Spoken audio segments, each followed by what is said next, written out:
පුතා ගෙදර වැඩවලට අම්මට උදව් කරනවද? අනිවාර්යයෙන්ම.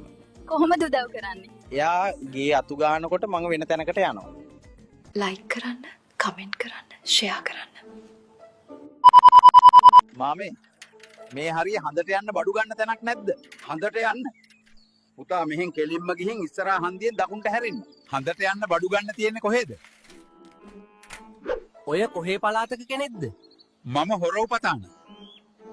සීයේ කරවුණු පීට්සා එකක්, ෆ්‍රීස් වුණු බියර් එකක් සහ ප්‍රෙග්නන්ට් කාන්තාවක් අතර තියෙන සමානකම මොකක්ද? වෙලාවට එළියට ගත්තේ නැති එක. අංකල්, ඔයාට මේ අවස්ථාවේදී මොනවද හිතෙන්නේ? වැඩිය මුකුත් නම් හිතෙන්නේ නැහැ. ඒත් මගේ මැජික් පොල්ල කලිසම ඉලාගෙන එළියට එන්නයි හදන්නේ ඕන. කොටා ගන්න ආවේ මුදලාලි. මාත් මේ වේලි හිටියේ කොටන්න නැතුව. මොනවද මුදලාලි කියන්නේ? මම මේ වී ටික කොටා ගන්න කිව්වේ පිස්සු. නංගි කණ්ඩාසම මොනවද? ආනමාලු, කෙසෙල්, වම්බටු, තව කියුකම්බර්. අහන්න අක්කේ ඔයා මාව කම්පැනි එකට දැම්ම ඇත්ත. හැබැයි අපි මේ කරන්නේ වැරදි වැඩක් නේද? බය වෙන්න එපා මල්ලි. මම හැමදාම ඔයා එක්ක ඉන්නවා. ඔයා මොනවා කිව්වත් මට බයයි.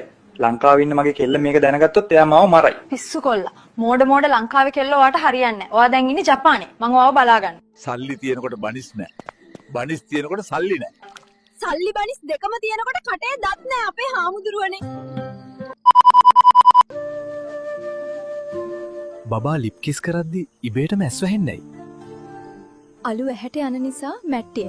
තරුණියන්ට පොඩි උපදේශයක් දෙන්නකෝ. ඔය දුක අහන අයියලා ඉර දෙන්නම් කියයි හඳ දෙන්නම් කියයි.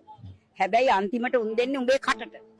අනේ ලස්සන තොප්පි තියෙනවා. සීයේ මටත් එකක් දෙන්න බැරිද නිකන්? මොකද බැරි? රෑ වෙලා එන්නකෝ දුවේ. මං ඔයාලට රෝස පාට එකක් දෙන්න. මේ වගේ කරුණාවන්ත මිනිස්සු දැන් අඩුයි වේ. මහේෂ් මේ දොර ඇරපන් ඉක්මනට මට රෙවෙන්න එන්නේ. ආනංගි නාන්න. ගඟට ඇවිත් වගේ බුදු අම්මෝ මෙන්න කලු කුමාරයා දුවපල්ලා අක්කේ මං ආවේ මගේ බර්ත්ඩේ එකට ඩෝනට් ඔඩර් එකක් දෙන්න. හා පුළුවන් නංගි බර්ත්ඩේ එකට දවස් දෙකකට කලින් කියන්න. මොකද ඩෝනට් එකේ හිල විදින රන්දිකයිය නෑ මේ දවස්වල. අම්බන්තොට වරාය සහ ගුවන්තොටුපළ හැදුවේ අයිස් හදලා පිටරට යවන්න. නමුත් මේ අනුර මේක කඩා කප්පල් කළා. කසුන් හුණා ගැන රචනාවක් කියන්න. හුණා රැට නොකයි. නොකාන හුණා කෙට්ටුවෙයි. හුණාගේ නැට්ට නෑනේ.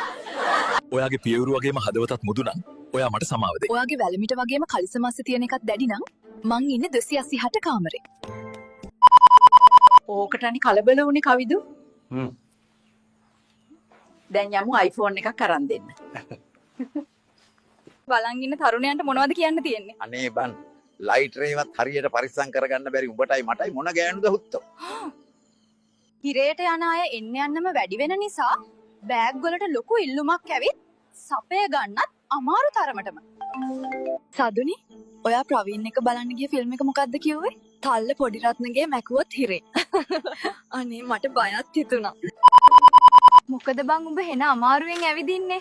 චරිත් අයියා මට ඊයේ පස්සේ දොරෙන්නේ බන් දැම්මේ. හරි අමාරුයි රිදෙනල. බලන් ඉන්න කොල්ලන්ට මොනවද කියන්න තියෙන්නේ? ඇත්තෝ කති බොති සුකති. උඹයි මමයි ඔතති ගසති සිනාසෙති. සාමෙන් බ්‍රෝ. ඊයේ රෑ කොත්තුවක් ගේන්න කඩේ ගියපු මිනිහා තාම ගෙදර ආවේ නැහැ නේද? එහෙනම් ගෙදර ගිහින් හාල් ටිකක්වත් ලිපේ තියන්න. සිය චයිනීස් අය බබාලට නම් දාන්නේ කොහොමද? මෙහෙමයි නංගි යාලා ඇල්මිනියම් වල දැන් බිම දානවා ඒකෙන් එන සද්දේ බබාට දානවා. පින් පින් පින් කියලා. මේ ළමයාට කලන්තේ දාලා තියෙන්නේ පවන් ගහන්න. හා ටීචර්. අනේ අම්මේ කසුන් මම නම් ආයේ ජීවිතේට එන්නේ නැහැ. ඇයි ඇන්ටි පැටියෝ? ඔයාට ගොඩක් රිදුනද? නංගි ඔයා මිට් කලින් පිප්පියක් අල්ලලා නෑ නේද? නෑ අයියේ. මම කටට විතරයි දාගෙන තියෙන්නේ. හෝ නංගි කොහෙද මේ කඩාගෙන යන්නේ? කඩාගෙන නෑ අයියේ ගෙදර යන ගමන්. පොඩ්ඩක් කතා කරන්න පුළුවන්ද? ඔව් අහන්න. මේ ස්කූටර් එකේ වර්ගය මොකද්ද? මේක හොන්ඩා ජුලෝලා අයියේ. අනේ මට නම් බෑ. මේක යන්නෙම නෑ. ඔයාගේ එක දාන්නකෝ. අනේ මේ මිනිස්සයෝ මේ සද්දෙට මට පිස්සු හැදෙනවා. ඔයාට ඇහෙන්නේ නැද්ද? ඇයි අනේ මට හොඳට ඇහෙනවා. ඒකයි මම මේ විසඳුම ගෙනාවේ. නංගි මේ ටිකේ වලව්ව පැත්තේ යනවා වැඩි නේද? වලව්වේ හාමු වගේ එක මේ මෙච්චරක් විතර ඇති. මතක් වෙද්දිත් හිරි වැටෙනව. ගහන්නේ නැතුව ළමයි හදන්න බෑ නේද ටීචර්? ඔව් සර්. ගහන්න නැතුව කොහොමද ළමයි හදන්නේ? ડોක්ටර් ගෙදරට ගිහින් ලෙඩෙක් බලන්න කීයක් ගන්නවද? ගෙදරට එන්න නම් 1000යි. ඉතුරුවා ලෙඩේ අනුව තමා. ඩොක්ටර් එහෙනම් යමුද බලන්න?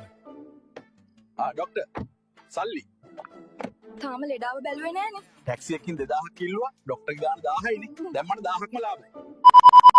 මොනවාද පුතේ ඔයාට ආදරය ගැන කියන්න තියෙන්නේ?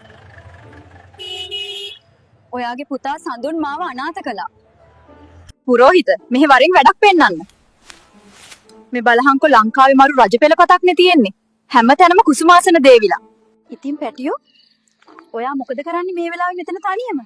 හොල්මනක්ද නැද්ද කියන එක මට වැඩක් නෑ. පස්ස හොඳ නම්.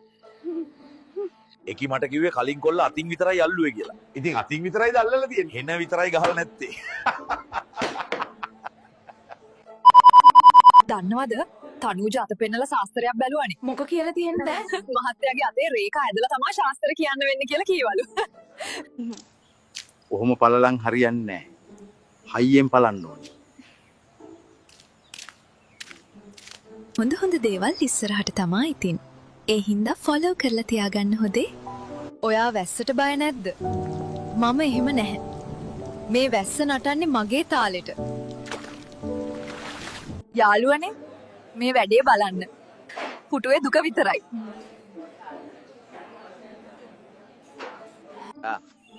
පාලි අයියලට දැන් හරියට අඩුපාඩුලු නේද? පාලිගේ හයිය නැත්තම් උන් ටික මෙලහකටත් පාරට වැටිලා. පිට රට ගියාම උඩින් අයිස් වැටෙනවා. ලංකාවේ උන් පොළොව කොටපුවාම යටින් අයිස් උනනවා. අයිස් බේබි කිව්වලු. රඹුටන් ඇටෙත් එක්ක පලාගෙන කෑවමද රහ?